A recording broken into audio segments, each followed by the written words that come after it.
Welcome to the Dylan Hiller Show. Today, we are predicting the NFL playoffs and what's going to happen throughout the course of this interesting year that we're coming up on. This is my special guest, Hunter Harlan. Hey everyone, I'm Hunter. How's it going?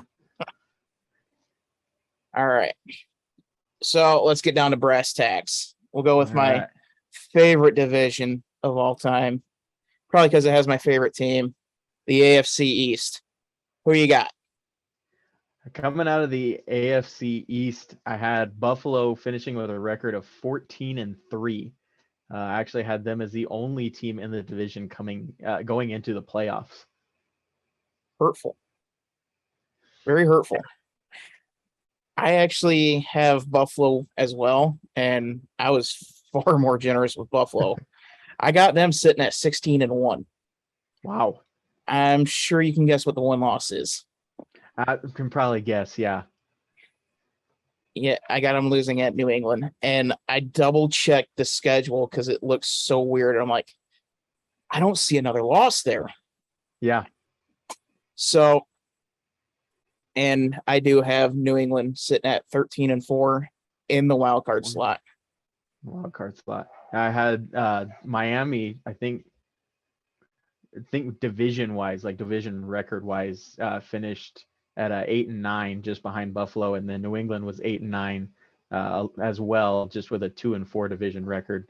One of those wins was against Buffalo. I think I had probably the same one, their home game against Buffalo, and then the Jets finishing at the bottom with a 4-13 record. I got Miami at 4-13. I just see absolute turmoil coming. Everything that's happened throughout the offseason, and then the news that broke earlier this week. I just see absolute turmoil just coming with everything that's happened. Flores was a player's coach, and then the Jets, well, they're going to jet. That's very true. I think the only upside I see from the Dolphins is just the addition of Tyreek Hill will make somewhat of a difference. It's purely just that Shanahan coaching tree. Their new coach, was it McDaniel? Yeah. I don't know what it is. He's a goofy looking guy. He looks like a giant nerd, but you never know, that nerd could produce some numbers for him. Well, moving on to one of my home divisions, the AFC North. What say you? I've got the Bengals topping it at 13-4. I kind of did the same thing that you did with Buffalo, where I almost had them slightly higher, where they were almost undefeated. I'm like, coming off that Super Bowl loss, they're not going to win that many games. There's going to be some games where they falter a little bit, but I did have them winning it out at 13-4. And then I also have Baltimore going into the playoffs, coming in at a 10-6 record. I don't feel confident that they're going to be this good, only because there is that Super Bowl hangover. The Patriots, they're the only team in this millennium to make it back to the playoffs after losing the Super Bowl. But I do have the Bengals at 13-4 and being the lone team out of the AFC North to make the playoffs. Wow. I got both Browns and Ravens at 8-9. And I think those first, as of right now, 6 games for the Browns is going to be absolutely brutal. Yep. And then I just don't believe in Lamar Jackson. He's electrifying. He's exciting to watch, but he's not a difficult man to stop when you're able to keep him in the pocket. Mm-hmm. And then Pittsburgh, obviously, they're in a rebuilding year. I do think I have them a little bit underrated at 7-10, but nonetheless, I got the Bengals and being the lone team to make it out. Wow. Yeah, you've got Pittsburgh a little bit higher than I do. I've got them finishing the bottom of the division, but at 6-11. I think there's going to be those issues at quarterback. The only reason I had them higher than I would have was I'm anticipating a breakout season from Najee Harris, and you can't bet against that defense. TJ Watt, Minkah Fitzpatrick, those are two, great players at their position, and so they definitely account for some wins. And then that team in the middle is Cleveland. They're going to struggle through those first 6 games. Based off of the games that they do play in those 6 games, I've got them winning a couple of them. And then if they are able to get Deshaun Watson after those 6 games, then I feel like they're going to be performing a little bit better just because of the pieces around him. But without Deshaun Watson, I don't see them doing a whole lot. I have them going 0-6 to start the year. I'm looking at the schedule now. At Carolina, I have a feeling Baker's going to play out of his mind.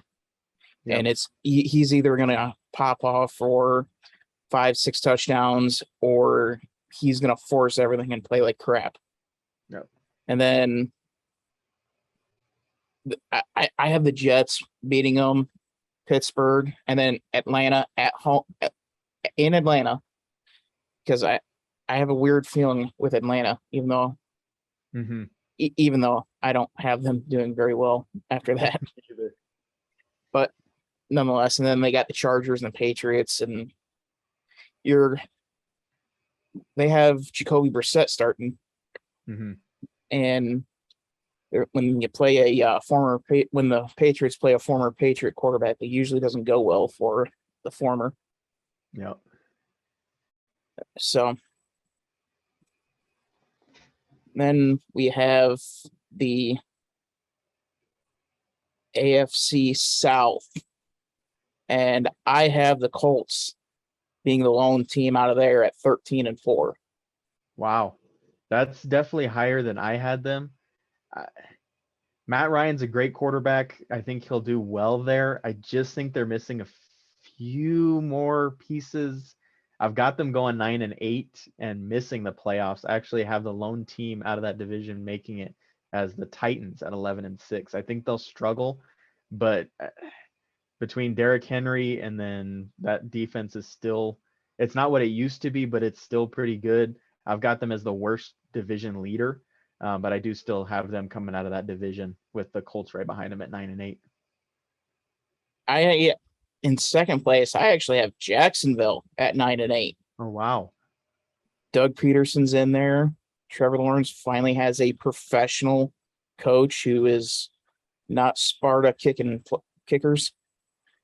And and I have Tennessee sitting at 8-9. Tannehill is going to be the death of them. And Malik Willis, I'm not completely sold on. A lot of quarterback experts have been saying his footwork is not that good. And then I have the tumultuous Houston Texans at 3-14. Yeah, Tannehill is always going to be that kind of inconsistent. You never know what you're going to get out of him. They're still going to rely heavily on Derrick Henry as their offense just kind of does. But I do have them finishing at 11-6, and then Colts right behind them. Jacksonville, I have at 4-13. I think they'll win a few games. I think they're just still a couple of years out.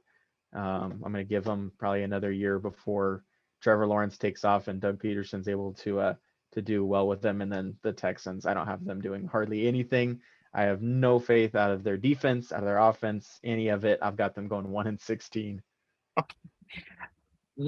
This will be an interesting case study with Davis Mills. He was actually statistically the second best rookie quarterback behind Mac. So I'll be really interested to see if he can convert those good stats to wins. Yeah, it'll be interesting to see. Even if he plays well, the pieces around him, there's not a lot there.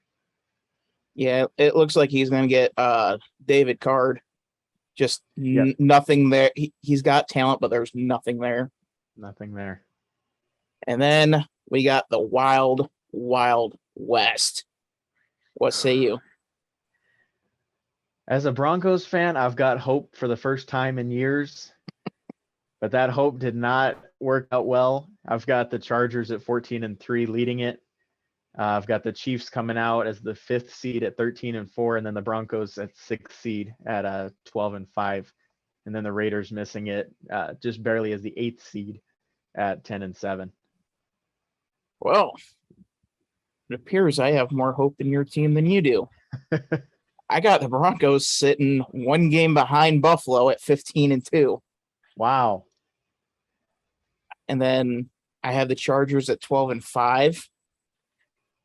And then Kansas City being that last team that sneaks in at 9-8. The loss of Tyreek Hill I believe, is going to be bigger than what they could have ever expected. Because Tyreek Hill was that he's 4 counties over and he can run down anything. And at Hardman he can play like that, but not to the level that Tyreek Hill can. He's just not as fast, and I think Tyreek Hill's hands are a little bit better. But as far as the Broncos, they've always had a great defense. There's no question about that.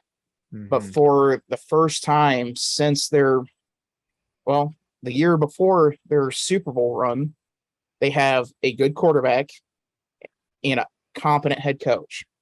And anybody with eyes can admit that Peyton Manning, he may have been competent at quarterback, but he was throwing butterflies. It was strictly run. Yeah, as a diehard Broncos fan, I can't agree more. It was a Super Bowl won on the backs of that defense and not Peyton Manning. Peyton Manning, they won in spite of Peyton Manning, I would say. I wouldn't necessarily go in spite of Peyton Manning. It was still he was still calling the shots on offense, but it was really good on him to realize what he can't do anymore.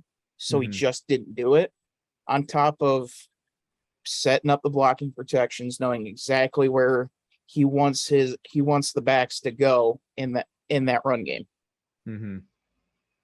Yeah, as far as this season, I've got hope, like I said, for the first time in a while, and I think we'll do well. The biggest thing that came down to some of those losses is we always struggle in our own division, and I mean it's one of the toughest divisions in football. And so we always struggle against the Raiders. We always struggle against Kansas City. The Chargers, we always somehow manage to beat, but I know they'll at least take one from us. The biggest factor in some of those losses is just for the last few years, our defense has been dominant, just not against the run. Teams that run well have run over us completely. And so there's a few of those games that we're playing some run-heavy offenses, and I think it's going to hurt us. Yeah, and if you want to know how much I believe in the Belichick disciple, that is Josh McDaniels, I got him going 5-12. We were in the streets of Boston cheering like we just won the Revolutionary War all over again. We finally got rid of him. His play design last year was awful, and it showed big time in the playoff game against Buffalo. And the play calling is subpar at best. And it was just like, hallelujah, he's gone. And then we got swerved with, hey, Matt Patricia's calling plays on offense. What? Yeah, McDaniels, he's never been good as a head coach. He was in Denver for those few years, and it was awful when he was the head coach there. So I mean, they'll do okay. They've got great players, but it's just McDaniels has never succeeded as a head coach. And Derek Carr, he's good, but he's not this elite, like top 7 quarterback that people keep talking about, in my opinion, at least. I think he's elite. I think he's just in the worst possible franchise. They keep undercutting him. Gruden did it. The interim coach throughout that time, he really didn't. And that's where he was able to flourish. And now you have McDaniels back in there, who he sees Josh Jacobs and he's like, oh, I'm just going to run with the tank.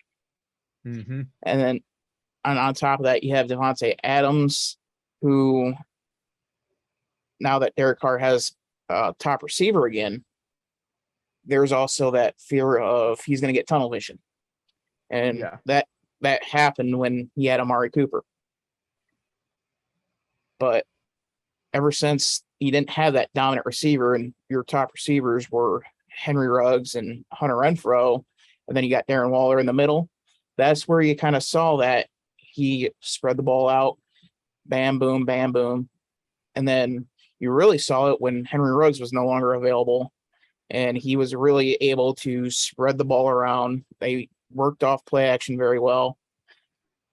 But I think we're going to see a major regression only because of Josh McDaniels and his inability to draw up plays that works without the greatest coach to ever walk the face of the earth. Agreed. And then we walk over to the other division. We're going to start out in the wild, wild west. What say you? I went back and forth on a lot of it. I want to bet on that Super Bowl hangover, but there's not a lot of other options when it really comes down to it. I'm not super high on San Francisco. Seattle's obviously going to be rough. Arizona's going to be, what are they going to be?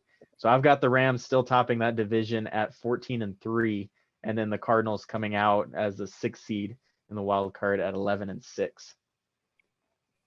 Well, we are at another bypass here. I have San Francisco winning this division. Really? At 15-2. Wow. I think either way, whoever ends up being the quarterback, I think Kyle Shanahan is the greatest offensive mind in this league. And on top of that, they always have a stable of running backs. And last year really showed it because of everybody that went down in the backfield, and they were still able to move the ball. And they beat the Cowboys, they beat the Packers, and they came, a drive away from going to the Super Bowl again with a lame duck quarterback who they might be going back into this year, who is injury prone. And on top of that, you have Trey Lance waiting in the wings. And I watched him a couple games when he was with North Dakota State, and I do believe that he could very well be an all-time great. He could be that right-handed Steve Young. And because he has the mobility, he has the arm. And if they do go with Trey Lance, we could very well see a 15-2 San Francisco 49er team, almost like the Alex Smith to Colin Kaepernick dynamic, except Trey Lance is a lot better at throwing the football. This is very true. San Francisco is kind of one of those. It's hard to really gauge, especially when they're going. I think they're very clearly going to go from Garoppolo to Trey Lance. I think that's definitely at least what they're projecting is they're going to make that switch this season. And it's just going to be, what is he going to really do in his first full year under the center? Like you said, it's kind of one of those that it's kind of a high ceiling and a low floor for them.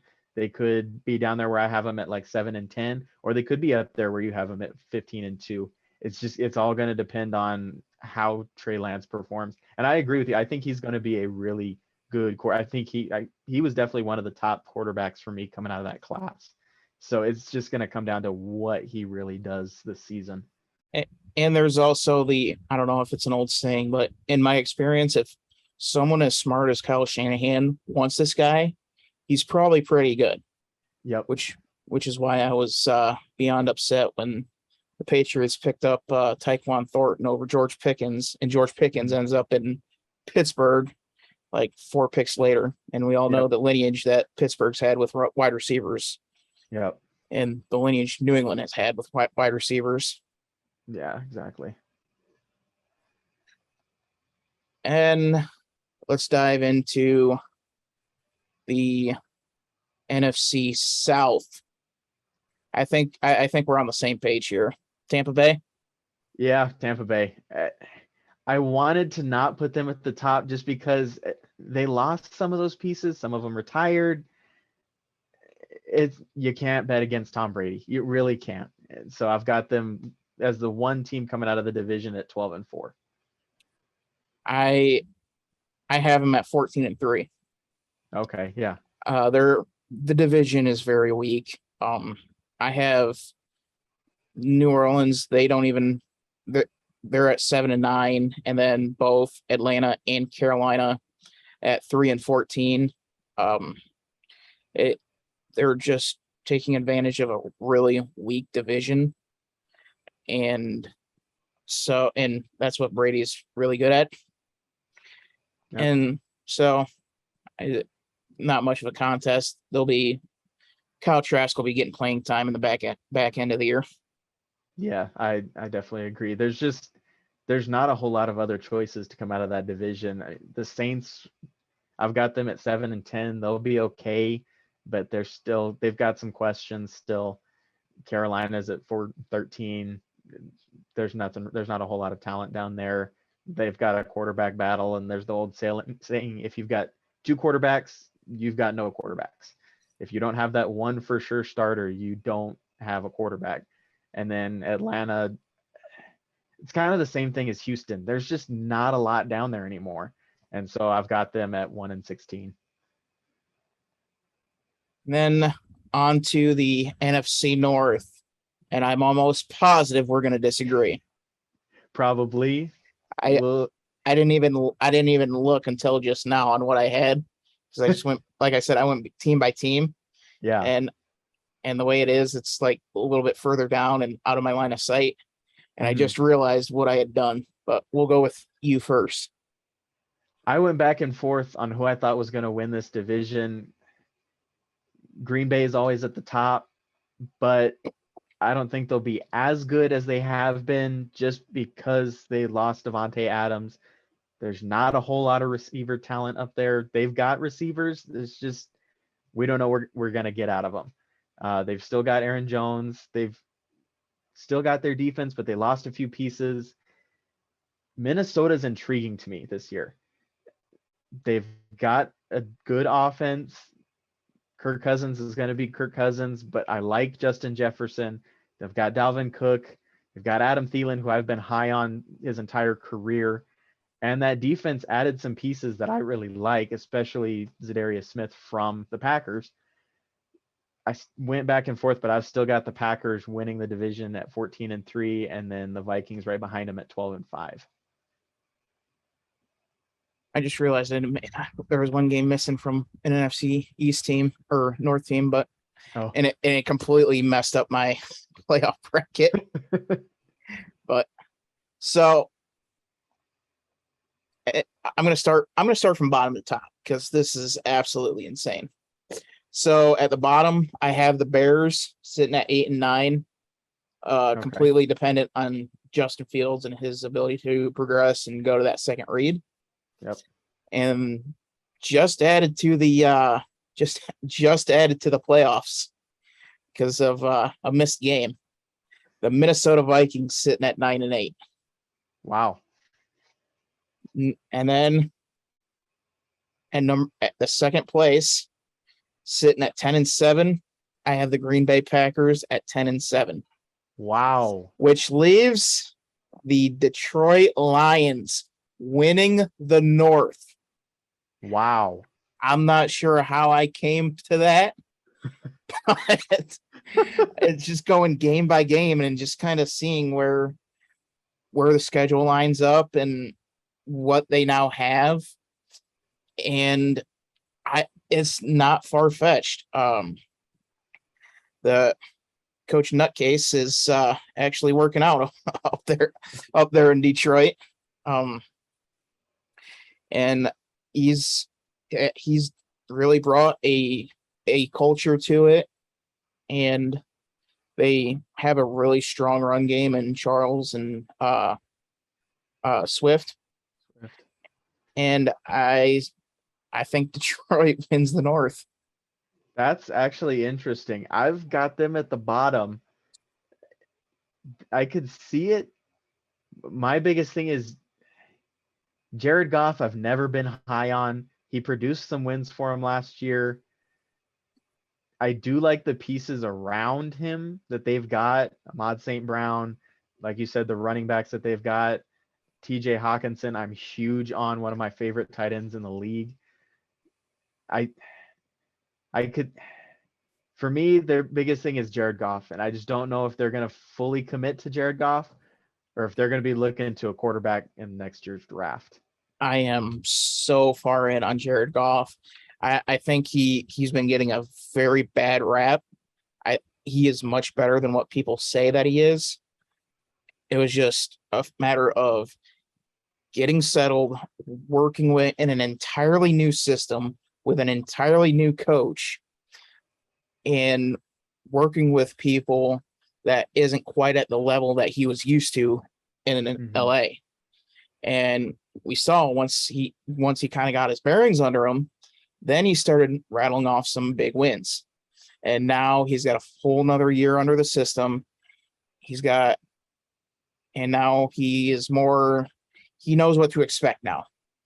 And I think that with that alone, he's going to come out guns a-blazing and win the North for the Motor City Lions. Very interesting. I definitely see what you're saying there, getting that second year under his belt, especially the fact that, he was very dependent on Sean McVay in LA and now kind of being a little bit more on his own in Detroit. It'll be interesting to see what he's able to do this year. And then we got what I like to dub the NFC least. The least. This one was more surprising to me than I thought it would be. I've got the Eagles winning it at 10-7. The Cowboys sneak into the playoffs at 9-8. The surprise team for me was the Commanders. I don't know why. I was talking to a buddy the other day. I don't know why. He's given me no evidence of it. I'm high on Carson Wentz this year. I feel like he's going to go out and prove that he's better than what he's been the last few years. Yeah, until he walks up the steps into the locker room and tears an ACL. Very true. So I have Philadelphia winning this division at 7-10. Wow. I have no faith in anybody in that division. Mike McCarthy is old. He's outdated. He refuses to evolve and adapt. We saw that in the playoff game against the Niners. The Commanders, so much turmoil going on upstairs. It's not even funny. The Giants are in cap hell and they're still a mess, and they're going to continue to be a mess until they get a quarterback. Mm-hmm. And then Philadelphia is just the least dysfunctional of the three. Yeah, I agree. They're definitely the least dysfunctional of all of them. I've got the Giants at 3-14. Danny Dimes is just not it. He's not that quarterback that they need. Yeah, I got the Commanders at 3-14, and then the Giants at 5-7. Okay. So, and now we are on to our conference championship game predictions. Who do you got in the AFC? AFC championship game, I've got it coming down to the top two seeds, which are the Chargers and the Buffalo Bills. These are the two teams that made the most sense to me coming out of the AFC. Obviously, they're the two powerhouses. I'm high on the Bengals. I just don't think they're going to repeat in going to the championship game. It just seems like this is Buffalo's year. I've got them coming out of the AFC, beating the Chargers. I think it'll be a close game, but I do have Buffalo pulling this one out. I am, especially when it comes to playoffs, I'm very revenge driven, and I have not forgotten about the road to Super Bowl 50 for the New England Patriots. And so I got the Patriots and the Broncos in the AFC championship game. Ooh, and I got favorite championship matchup. And I got the Patriots coming out on top this time. That's the usual outcome. Not the playoffs. Brady's got a losing record against the Broncos, especially in Mile High. Very true. Very true. Definitely seems like it's you guys out on top most of the time, at least. Well, that's because somehow we're able to get the game and get the regular season games in Foxborough, or Very true. at least the exciting games that everybody remembers is when the Patriots win, Yep, that's true. like Welker's homecoming. Yep. That was an insane game. Yeah, that was. Yeah. All right, so you got the Bills, I got the Patriots on the AFC side. On the NFC side, I have Tom Brady going up against his hometown favorite team from his childhood days, the I'm Niners. very close. I'm very close. I do have Tom Brady. I've just got the Vikings with him in the NFC Championship. Wow. First year head coach going up against Tom Brady with a quarterback that is clearly under-equipped. Yeah, it purely came down to the matchups that they played. Who I can't remember who I had it facing in the wild card, but I had them beating them easily. And then it came down to them against Green Bay, and I've got more faith in them than in Green Bay in the playoffs, as Rodgers has shown us for years, is he just can't get it done in the playoffs, and they managed to make it. But I do have Tom dismantling them in the NFC Championship. I'm riding with the Niners. Wow. I think with Bosa coming off the edge and just that whole front seven that they have, I think it's going to be enough to be able to get enough pressure in Brady's face, along with Kyle Shanahan's ability to control the clock, run the offense. He is and he knows he's got to turn this into a coaching battle, a chess match. And Todd Bowles, he's just not there yet. I think Todd Bowles is a brilliant head coach. He got a very raw deal in New York, but I think the Niners end up coming out on top and meeting the Patriots in the Super Bowl for a Shanahan-Belichick Super Bowl. I definitely, matchup wise, I can definitely see that. I mean, especially Brady's line is not looking like what it's been in years past, with the retirements and some of the people leaving. Doesn't have Gronk now, doesn't have OJ Howard to throw to. I can definitely see that being the case where they just ram it down his throat, and that pass rush doesn't let him get anything off. As far as Todd Bowles, I think he will not be the best as a head coach there, but it's not even really like him being the head coach. I think he'll be focusing more on defense, and offense is going to be Tom. Tom's going to be doing whatever he wants to on the offense.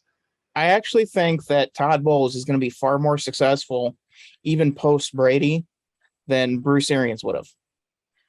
Yeah, I agree. Bruce Arians' system is you've got to have the right quarterback in that system for it to work.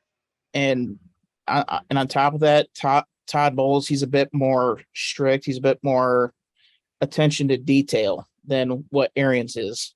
Mm-hmm. We saw very early on, both in 2020 and in 2021, there were a lot of bonehead mistakes by the offensive line, jumping off sides, and just stuff like that. And now that Arians is out, we have been hearing that there are rifts between the way Brady wants to do it and the way Arians wants to do it. Mm-hmm. And so that led to Brady retiring for about 20 minutes. And then, okay, I'm coming back. And then, what was it? The next day, Bruce Arians retires. Yep. Or something like all Very boom, close, boom, boom. Yeah. And so you have to believe that there was something going on there. And now that you have Todd Bowles, who is defensive-minded coach, who what Brady's used to, a tighter regiment. And I think this move will actually prolong Brady's career maybe an extra 2-3 years. Then again, we all know he's going to play till he's 85 and then maybe retire for a year and then come back. Yeah, every time I think it's got to be Tom's last year, it's got to be Tom's last year, he gives me hope and then he dashes my dreams and comes back. So I could definitely see him sticking around for a few more years, especially if they do like what I've got him ending up back in the Super Bowl. Yeah. So you're Super Bowl champion. Do you get a fifth fall of Buffalo? It's like I said, it's always hard to bet against Tom, but it's hard to look at what Tom's got in Tampa and look at that juggernaut in Buffalo and not think it's got to go Buffalo. So I've got Buffalo winning it all this year. Well, you can call me a homer. I don't care. I'm not picking it. I'm not going up against Belichick. And albeit I do have Shanahan Belichick, nothing would make me happier than to see Tom Brady versus Bill Belichick on the grandest stage of them all. Now that Belichick has a full year with his new guy, and now they actually have some form of weaponry on the outside with Devontae Parker and Taquan Thornton. And I think Taquan Thornton, he's going to be one of those like, oh wow, I didn't think he was going to be this good this quick, just simply because now he's got got that Jameson Williams feel to him of he's going to burn everybody and he's going to get behind you. Thornton is that quick. And then on top of that, you still have Hunter Henry at tight end, Damian Harris in the backfield. And it's going to be, and it has that 0-1 feeling of like, now we're here. We got just enough on offense.